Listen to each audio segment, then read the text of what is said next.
Hello বন্ধুরা, আশা করি আপনারা সকলেই ভালো আছেন। আমার হাতে আইসিটি বই বরাবরের মতো। আর আজকে আপনাদেরকে আইসিটি বইয়ের ইউনিট 3 থেকে কোনটা পড়াবো সেটা একটু দেখে নিচ্ছি। আশা করি গত পর্বগুলো আপনারা দেখেছেন অ্যান্ড ভালোভাবে বুঝে নিয়েছেন। আজকে যেটা পড়াবো সেটা হচ্ছে ইউনিট 3 কমিউনিকেশন সিস্টেমের আন্ডারে থাকা। তার মাধ্যমে আমরা পড়িয়েছি 3.5, এটা শেষ। এরপর হচ্ছে আজকে পড়াবো তারবিহীন বা তারহীন মাধ্যম, এটা হচ্ছে 3.6। অনেকে আমাকে বলতে পারেন যে ভাই নিচে আরো কয়েকটা আছে, এগুলা পড়াবেন না? নিচে আরো কয়েকটা ইউনিট আছে বা পার্ট আছে আমি দেখলাম, তো এগুলো অতটা গুরুত্বপূর্ণ না, এখান থেকে অত কোয়েশ্চেন আসে না। এখন আমরা যেটা নিয়ে আলোচনা করব সেটা হচ্ছে কমিউনিকেশন সিস্টেমের আন্ডারে থাকা 3.6 তারহীন মাধ্যম বা তারবিহীন মাধ্যম। তো চলেন শুরু করা যাক। লক্ষ্য করেন বোর্ডে আমি কিছু লিখেছি, এখানে লেখা আছে কমিউনিকেশন সিস্টেমের মাধ্যম হচ্ছে দুই ধরনের। একটা হচ্ছে গাইডেড মাধ্যম অর্থাৎ তার মাধ্যম, আর একটা হচ্ছে আনগাইডেড মাধ্যম অর্থাৎ তারবিহীন মাধ্যম। এই দুইটা মাধ্যম আমরা গত পর্বে পড়িয়েছি আপনাদেরকে। গাইডেড মাধ্যম অর্থাৎ তার মাধ্যম, তারের মাধ্যমে তথ্যের আদান প্রদান করাকে বলা হচ্ছে তার মাধ্যম। একটা কম্পিউটার থেকে অন্য কম্পিউটারে তারের মাধ্যমে তথ্যের আদান প্রদানকে বলা হয় তার মাধ্যম। এখন আনগাইডেড বা তারবিহীন মাধ্যম কাকে বলে? সংজ্ঞাটা লিখেন। একটি কম্পিউটার থেকে অন্য কম্পিউটারে তার ছাড়া তথ্যের আদান প্রদানকে বলা হচ্ছে আনগাইডেড মাধ্যম বা তারবিহীন মাধ্যম। তো এখানে আমরা জেনে নিলাম আনগাইডেড মাধ্যম বা তারবিহীন মাধ্যম কাকে বলে। এখন আমরা জানবো আনগাইডেড মাধ্যম কয়টা রয়েছে। তো চলেন একটু দেখে নেওয়া যাক। তো এখন আপনারা একটু দেখেন, তারবিহীন মাধ্যম আমি এখানে 3টা লিখছি। প্রথমটা হচ্ছে রেডিও ওয়েভ, তারপরটা হচ্ছে মাইক্রোওয়েভ, ইনফ্রারেড রে। তো এই 3টা মাধ্যম আছে যেভাবে আমরা তার ছাড়াই আমাদের ডেটা ট্রান্সফার করতে পারি। অর্থাৎ আমাদের যে মোবাইলের ডেটা, আমাদের যে মোবাইলের যে তথ্য, যে মেসেজগুলো আমরা আমাদের ফ্রেন্ডকে পাঠাই, এগুলো অন্য কাউকে পাঠালে সেটা কিভাবে যায়? সেটা আপনার বায়ুর মাধ্যমে যায়। তারবিহীন মাধ্যম হচ্ছে কি? বায়ুর মাধ্যমে যায়। তার মধ্যে এখানে কয়েকটা আমি বললাম, যেমন radio wave, microwave, infrared wave, এগুলা তার ছাড়া ডেটা পাঠায়। ঠিক আছে, একটি কম্পিউটার থেকে অন্য কম্পিউটারে তার ছাড়াই ডেটা পাঠায় বা তথ্যের আদান প্রদান করে থাকে এই তারবিহীন মাধ্যমগুলো। তো চলেন একে একে এগুলা জেনে নেই, এগুলার ফ্রিকোয়েন্সি কত এবং কোনটা কত দূরত্বে ডেটা পাঠাতে পারে এবং কোনটা বাধাপ্রাপ্ত হলে ডেটা পাঠাতে পারে না, এসব নিয়ে একটু আলোচনা করি। ওকে, আমরা এখন রেডিও ওয়েভ সম্পর্কে জানবো। দেখেন আমি এখানে কয়েকটা চিত্র আঁকাইছি। প্রথমত আমাদের যে রেডিও ওয়েভ, এটা কিভাবে কাজ করে সেটা বোঝানোর জন্য এই চিত্রটা আমি এঁকেছি। রেডিও ওয়েভটা মূলত তারবিহীন। ঠিক আছে, প্রথমত আমরা যদি, এটা একটা কম্পিউটার, এই কম্পিউটার থেকে কোনো তথ্য যদি পাঠাই প্রেরকের কাছে, এটা যদি প্রাপক হয় বা সেন্ডার হয়, তাহলে অপরটা হবে রিসিভার কম্পিউটার। Receiver computer. এখন প্রশ্ন হলো, আমি সেন্ডার থেকে যদি কোনো তথ্য পাঠাই তাহলে সেটা আমার নিকটস্থ কোনো টাওয়ার, মোবাইল টাওয়ার আপনারা দেখেন না, সেই টাওয়ারে এই তথ্যটা প্রথমে যাবে। যাওয়ার পর এই টাওয়ারটা কি করবে? আমার যে প্রাপক তার কাছে এটা পাঠাবে, কিন্তু তার কাছে সরাসরি না পাঠিয়ে এই টাওয়ারটা করবে কি, প্রাপকের আন্ডারে থাকা বা আশেপাশে থাকা কোনো টাওয়ার যদি থাকে সেটা প্রথমে ডিটেক্ট করবে। ডিটেক্ট করার পর এই টাওয়ার থেকে এই প্রাপকের নিকটস্থ টাওয়ারে ডেটাটা পাঠাবে। পাঠানোর পর সেইটা আমার যে রিসিভার, সেই টাওয়ার থেকে রিসিভারে পাঠাবে বা আমার যে প্রাপক কম্পিউটার তাকে এই ডেটাটা স্থানান্তর করবে বা পাঠাবে। ঠিক আছে, এই প্রক্রিয়ায় মূলত রেডিও ওয়েভটা কাজ করে। এখন আরেকটা প্রশ্ন করতে পারেন, এখানে 64 বিপিএস কি? এই যে একটা টাওয়ার থেকে অন্য টাওয়ারে যে ডেটা পাঠানোর যে স্পিডটা, এটা হচ্ছে 64 বিপিএস অর্থাৎ বিট পার সেকেন্ড। এটা একটু ধীর, তবে ডেটাটা কিন্তু যায়।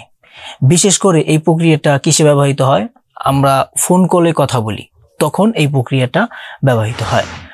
মনে করেন আপনি এক দেশ থেকে অন্য দেশে কল করলেন, ভৌগোলিক অবস্থান অনেক দূরত্ব থাকা সত্ত্বেও আপনি কিন্তু ফোনে কল করলে তাকে পাবেন। যদি আবহাওয়া অনেক খারাপ হয় তারপরেও যদি আপনি আপনার ফ্রেন্ডকে বা আপনার রিলেটিভকে ফোন করেন তাহলে দেখা যাবে কি আপনার ফোনটা যাবে। কোনো আবহাওয়া যদি খারাপ থাকে তাতেও কোনো সমস্যা হবে না, অর্থাৎ ডেটা কোনোভাবেই বিঘ্নিত হবে না। দুটি টাওয়ারের মাঝখানে যদি একটি ওয়াল থাকে তারপরেও কিন্তু ডেটা বিঘ্নিত হবে না। আপনি যে ডেটাটা পাঠাবেন সেটা কিন্তু অপর প্রান্তে রিসিভারের কাছে ডেটাটা চলে যাবে। বিশেষ করে যখন আপনি ফোনে কথা বলেন একটু লক্ষ্য করবেন যে ফোনে কথা বলার সময় যদি আবহাওয়া খারাপ থাকে তারপরেও কিন্তু আপনার কথাটা বোঝা যায় বা ট্রান্সফার হয়, আর অপর প্রান্ত থেকেও কথাটা আসে, কোনো সমস্যা হয় না। এক্ষেত্রে এই যে আমাদের রেডিও ওয়েভ এটা কিন্তু কাজ করে। এটা থাকার কারণে মূলত ভৌগোলিক দূরত্ব থাকা সত্ত্বেও আমরা কিন্তু নির্বিঘ্নে কথা বলতে পারি অপর প্রান্তে আমার রিলেটিভের সাথে। ঠিক আছে, এই হচ্ছে রেডিও ওয়েভের কাজ। আরো একটা বিষয় আপনাদের না জানালেই নয়, এটার যে দূরত্ব সেটা কত একটু লিখে দিচ্ছি আমি। তো দেখতে পাচ্ছেন আমি এখানে লিখে দিলাম 3K থেকে 300K হার্জ, অর্থাৎ এটার যে ফ্রিকোয়েন্সি এটা হচ্ছে 3K থেকে সর্বনিম্ন 3K বা 3000 এবং সর্বোচ্চ 300K অর্থাৎ 3 লক্ষ হার্জ ফ্রিকোয়েন্সি রয়েছে এটার। অর্থাৎ অনেক দূরত্বে কিন্তু আপনি এই সেবাটা পেতে পারবেন, কোনো সমস্যা হবে না। অনেক ক্ষেত্রে দেখা যায় অনেক দেওয়াল থাকে, অনেক গাছপালা থাকে, যার কারণে ডেটাটা বিঘ্নিত হওয়ার কথা, কিন্তু এই রেডিও ওয়েভে অনেক বেশি ফ্রিকোয়েন্সি থাকার কারণে আপনার ডেটা বিঘ্নিত হয় না, আপনি নির্বিঘ্নে কথা বলতে পারেন, আপনার ডেটা পাঠাতে পারেন। ঠিক আছে, তাই এই রেডিও ওয়েভটা অনেক বেশি শক্তিশালী। আশা করি বুঝতে পেরেছেন। তো চলেন এখন আমরা একটু মিক্রোওয়েভ সম্পর্কে জেনে নিই। ওকে, আমরা এখন দেখতেছি মিক্রোওয়েভ এখানে লেখা আছে। এখানে মিক্রোওয়েভের ফ্রিকোয়েন্সি হচ্ছে 300 মেগাহার্জ থেকে 300 গিগাহার্জ পর্যন্ত, অর্থাৎ অনেক বেশি ফ্রিকোয়েন্সি এটাতে। এখন আপনাদেরকে আমি বলতে চাচ্ছি যে মিক্রোওয়েভ হচ্ছে আবার দুই প্রকার, একটা হচ্ছে টেরেস্ট্রিয়াল এবং দ্বিতীয়টি হচ্ছে স্যাটেলাইট। তো এখন আমরা আলোচনা করব এই টেরেস্ট্রিয়াল এবং হচ্ছে স্যাটেলাইট মিক্রোওয়েভের আন্ডারে থাকা এই দুইটা মাধ্যম সম্পর্কে। তো চলেন একটু আলোচনা করি। এবার একটু লক্ষ্য করেন, এখানে মিক্রোওয়েভের আন্ডারে টেরেস্ট্রিয়াল এবং হচ্ছে স্যাটেলাইট দুইটা তারবিহীন মাধ্যম রয়েছে। প্রথমত আমরা জানবো টেরেস্ট্রিয়াল মাধ্যম সম্পর্কে। টেরেস্ট্রিয়াল মাধ্যমটা এভাবে কাজ করে, আমরা মোবাইল থেকে যে ডেটাটা পাঠাই সেটা সিগন্যাল আকারে আমাদের নিকটস্থ টাওয়ারে যায়। সেটা কি করে, আপনার আমাদের যে প্রাপক মোবাইল সেটাকে পাঠায়। সেটাকে পাঠাতে হলে আমাদের যে প্রাপকের যে ফোনটা রয়েছে তার আশেপাশে যে টাওয়ারটা রয়েছে সেখানে এই টাওয়ারটা ডেটাটা প্রেরণ করে। ঠিক আছে, এক্ষেত্রে একটা সমস্যা হচ্ছে কি, যদি কোনো বাধা প্রাপ্ত হয় এই ডেটাটা পাঠানোর সময়, যদি এই টাওয়ার থেকে এই টাওয়ারে পাঠানোর সময় মাঝখানে কোনো ওয়াল বা পাহাড়, কোনো গাছপালা যদি চলে আসে তাহলে আমাদের এই ডেটা পাঠানোটা বাধাগ্রস্ত হবে, অর্থাৎ ডেটাটা পাঠাতে পারবে না। এটাই হচ্ছে মূলত টেরেস্ট্রিয়ালের একটি সমস্যা। যখন আমরা একটা ফোন থেকে অন্য ফোনে ডেটা পাঠাবো এবং যদি সেটা টেরেস্ট্রিয়ালের মাধ্যমে হয় তাহলে এই টাওয়ার থেকে এই টাওয়ারে ডেটা পাঠাতে পারবে না যদি মাঝখানে কোনো বাধা থাকে। এক্ষেত্রে সমাধান কি? সমাধান হচ্ছে এই যে পাহাড়, এই পাহাড়ের উপরে একটি ছোট করে টাওয়ার তৈরি করে দেবে। টাওয়ার তৈরি করলে তখন আমাদের কি হবে, আমাদের এই টাওয়ার থেকে ডেটাটা এই টাওয়ারে যাবে, আবার এই টাওয়ার থেকে এই টাওয়ারে সহজে আমাদের ডেটাটা সিগন্যালটা চলে যাবে এই টাওয়ারে। তখন আমাদের যে প্রাপকের ফোন, এই টাওয়ার থেকে এই প্রাপকের ফোনে ডেটাটা চলে যাবে। আচ্ছা, তাহলে বুঝলেন তো বিষয়টা। টেরেস্ট্রিয়ালে যদি কোনো বাধা থাকে তাহলে ডেটা ট্রান্সফার হয় না, সমস্যা হয়। এরপর হচ্ছে এই যে আমাদের এই টাওয়ারটা, এই টাওয়ার থেকে এই টাওয়ারের দূরত্ব 30 মাইল, এর চাইতে বেশি হলে ডেটা যায় না। ঠিক আছে, এই হলো টেরেস্ট্রিয়াল মাধ্যমের একটি সমস্যা। এরপর আমরা আসি স্যাটেলাইটে। স্যাটেলাইটে আপনারা দেখতে পাচ্ছেন আমাদের যে প্রেরক ফোন, এখান থেকে আমরা যখন ডেটা পাঠাবো সেটা একটি সিগন্যাল আকারে আমাদের নিকটস্থ টাওয়ারে যাবে এবং সেই টাওয়ার থেকে 6 কোটি কম্পনের মাধ্যমে আমাদের ডেটাটাকে স্যাটেলাইটে পাঠানো হবে। ঠিক আছে, স্যাটেলাইটে পাঠানো হলে স্যাটেলাইট এটাকে রিসিভ করবে এবং যে সিগন্যালটা এখান থেকে আমরা পাবো এই টাওয়ার থেকে, এটাকে অন্য একটা সিগন্যালে রূপান্তর করবে। এরপর রিলে স্টেশনের মাধ্যমে এই যে স্যাটেলাইট, এটা আবার ডেটাটাকে 4 কোটি কম্পনের মাধ্যমে প্রাপকের যে নিকটস্থ টাওয়ার, এই টাওয়ারে ডেটাটা প্রেরণ করবে। এরপর এই টাওয়ার থেকে আমাদের প্রাপকের ফোনে ডেটাটা চলে যাবে। এই হচ্ছে স্যাটেলাইটের মাধ্যমে ডেটা পাঠানোর প্রক্রিয়া। আশা করি বুঝতে পারছেন। এই হলো আমাদের মিক্রোওয়েভের আন্ডারে থাকা টেরেস্ট্রিয়াল এবং স্যাটেলাইট ওয়্যারলেস মাধ্যম, এভাবে আমরা ডেটা পাঠাতে পারি। তো কেমন লাগলো আমাদের এই বোঝানোটা? এখন আমরা জানবো আমাদের 3 নাম্বার যে মাধ্যমটা ওয়্যারলেস, সেটা হচ্ছে ইনফ্রারেড রে। চলেন এটা সম্পর্কে একটু জেনে নিই। আচ্ছা, এবার দেখবো ইনফ্রারেড রে, সংক্ষেপে আইআর। আচ্ছা, এই যে ইনফ্রারেড রে, এই মাধ্যমটার ফ্রিকোয়েন্সি হচ্ছে 300 গিগাহার্টজ থেকে 430 টেরাহার্টজ। এটা হচ্ছে ফ্রিকোয়েন্সি।